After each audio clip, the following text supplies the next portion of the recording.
Back in studio with the great Bryant McFadden. B-Mac, yes, a 17-point deficit entering the fourth quarter, 18 unanswered points. And I think it's also important to remember that last week, this is a Green Bay team that squandered a 12-point fourth quarter lead.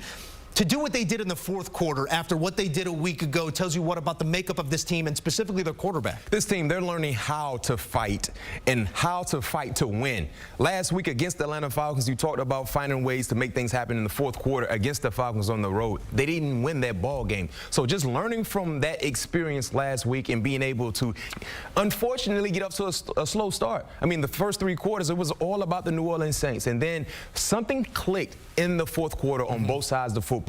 You know, offensively, Jordan Love, he started to find his rhythm, making things happen with his arm and his legs. And then defensively, yes, they were going against the backup quarterback in Jameis Winston for the New Orleans Saints, but they made life miserable for Jameis. They neutralized the running game and put all the pressure on the passing game, and that made it easy for them to be predictable offensively in regards to what they were going to do. So this was a huge game for the Green Bay Packers because you look at the division, the NFC North, the black and blue division is wide open. It's wide open. Now, I'm loving what I'm seeing from Jordan Love so far in 3 starts for this season for the Packers. He's looking like a guy who's extremely comfortable. And he's doing it without his #1 wide receiver. Certainly, and without his #1 running back in this game as well. Still pulls out the win, and they keep that streak alive in terms of home openers. The Saints are another side of this conversation.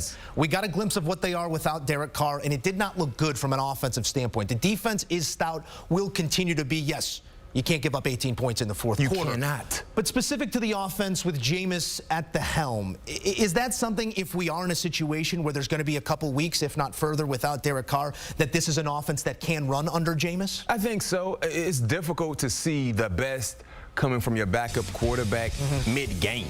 Because you got to remember, the week of prep, Derek Carr is getting all the reps with the ones. Deserving so because he's a starting quarterback. But when you have the unexpected happen, of course, as a backup, you just got to come and weather the storm.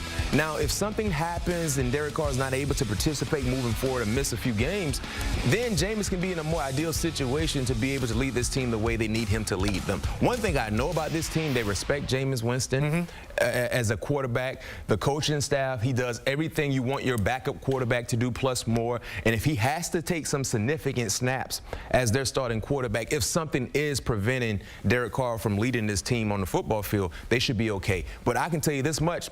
In today's matchup for the New Orleans Saints, your defense cannot allow 18 points in 1 quarter, in the fourth quarter. You have to find a way to seal the deal, especially knowing your starting quarterback in Derek Carr is out with an injury. You got to bring it home. What's the saying? Women lie, men lie, Numbers don't. I'm going to give you some numbers. What you got? And they're liars, too, because this would, on the surface, look like another fantastic performance out of a Saints defense that held a team to 20 points or less. They're just saying to their offense, score 3 touchdowns and we win the game. It's 11 consecutive games allowing 20 points or fewer. But to B-Mac's point, the when important in this one, 18 in the fourth and a loss to the Packers.